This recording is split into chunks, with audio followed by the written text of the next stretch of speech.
If you have trouble with all the old and unnecessary ads, random emails, and is cluttering your Gmail space and want to delete all the emails at once, then this video is for you.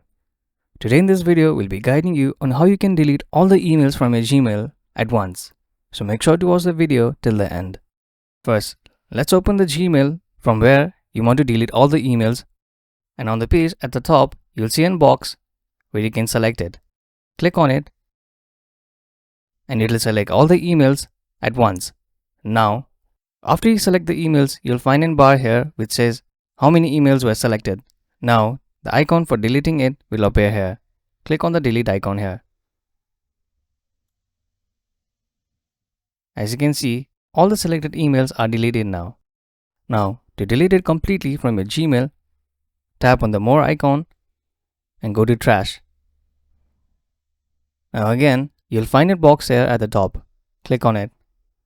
Now, after clicking it, you'll find an option here, delete forever. Click on it. It will take some time to delete it.